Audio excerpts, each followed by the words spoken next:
Growing a business is hard work, and in this video I'm going to take you through the 3-step approach that we use to build a lean practice model, a practice that allows you to have the lifestyle you want as well as the income and the impact. And so we're going to be covering how to systemize, how to delegate, and how to outsource inside your practice so that you don't have to do all of the work yourself. Now, if you are serious about growing your practice, we release videos just like this every week, so make sure you click that subscribe button and I will see you in the video. The first thing that we're going to cover is systemize. The second thing we're going to cover is delegate. And the third thing we're going to cover is outsource. Now, these are the 3 principles that I live by in my entire life, whether it's with my family, with my friends, around the house, or in my businesses. Because if you can understand these things, you can begin to do more.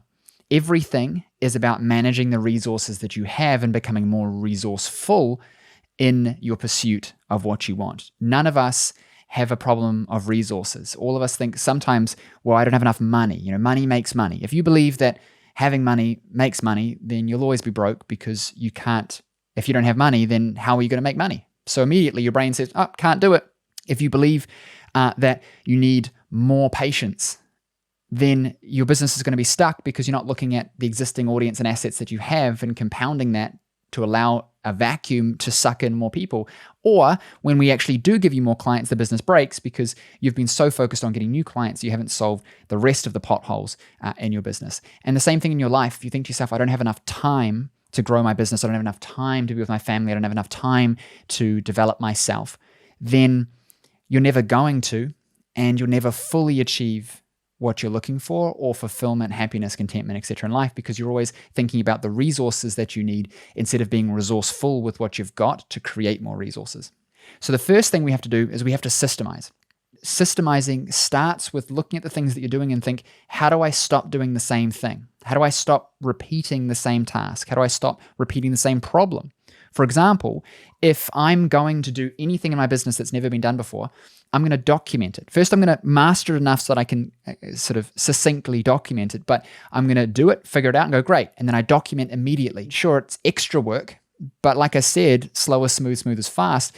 This will make you go slower. In doing so, you make the process smoother. And because the process is smoother, you can go faster.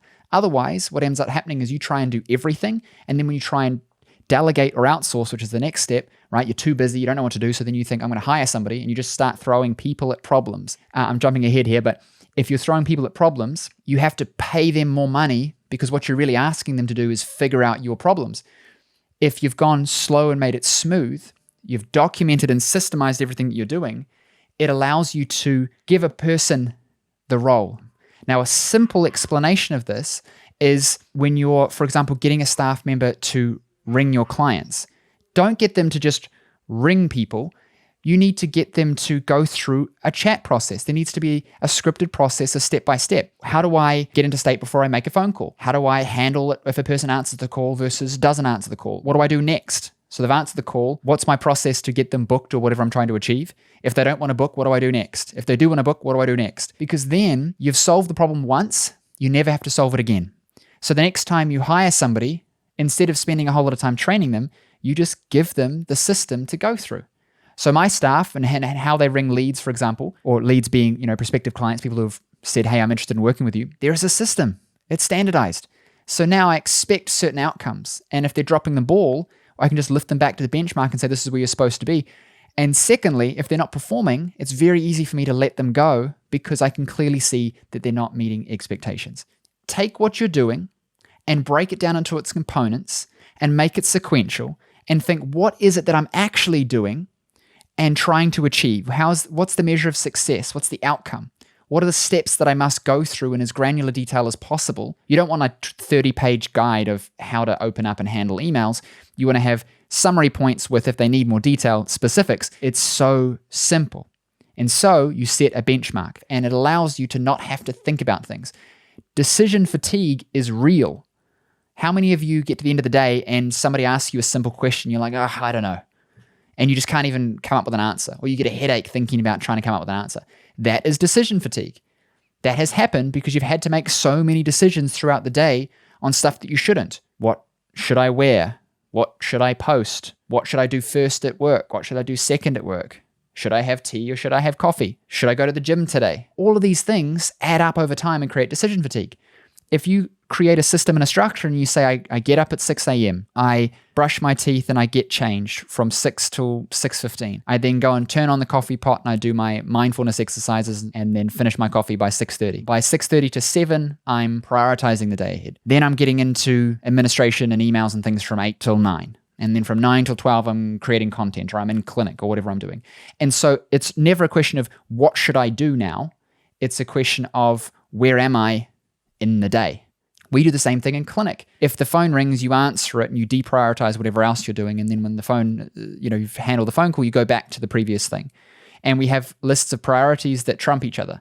If a person's in front of you and they're taking payment, but the phone rings, you tell them to do the payment and then you answer the phone, then you handle it, and then you complete the booking with the person and then you move to the next thing. So there is hierarchy. And then when there is nothing to do, right, there's no immediate things like phone calls and bookings and payments, what's next? And then you complete those things. Ultimately, we want to build our business like that because then we have to think less. There's less human error. There's more reproducibility. There's more standardization so you can optimize it because then you can create more efficiency.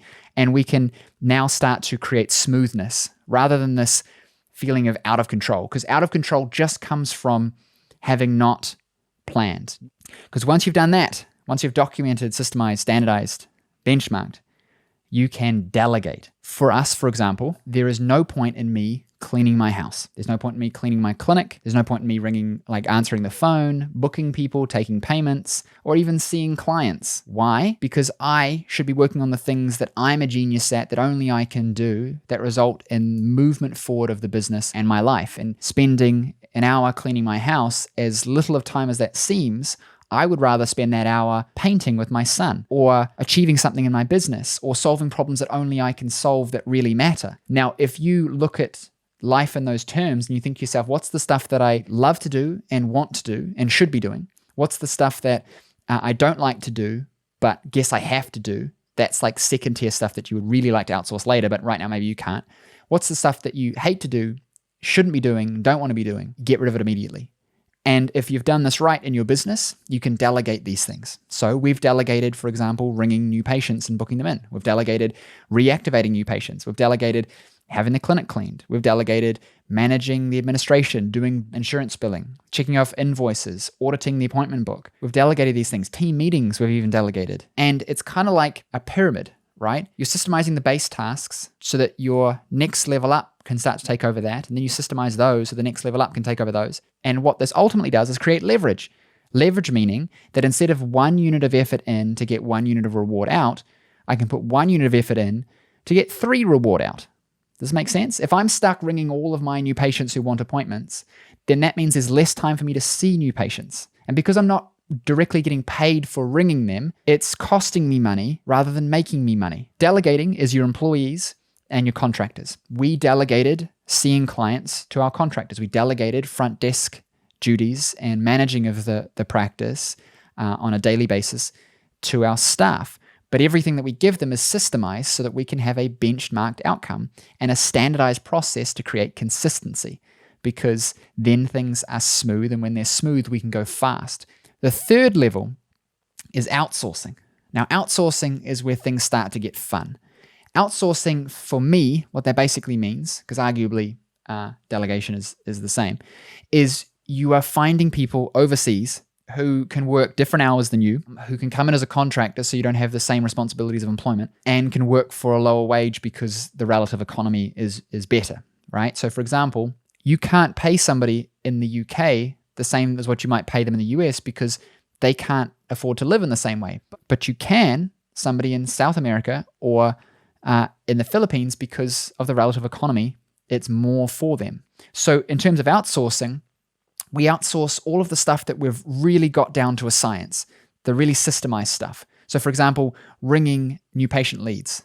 We have a VA to do that. Handling our email and my personal email and my business emails and my clinic emails is outsourced to a VA. Rescheduling appointments for people, ringing them up and checking in with people and getting them booked. Getting a VA to handle any random administration task. They do all the stuff that you definitely shouldn't be doing, and even asking your staff to do is probably not going to be as efficient. Now, let's say it took them an hour to figure that out, and it cost me $5. Here's what you need to understand. If your time is worth more than that, then you should pay it. You guys don't do all of your own accounting. You don't farm your vegetables. There's a lot of things that you don't do. When I'm looking at how do I outsource and systemize and delegate, I'm always looking for how do I reduce it down to its simplest principles and then share the load with somebody else who can do it for me because it makes more sense than me trying to do it myself.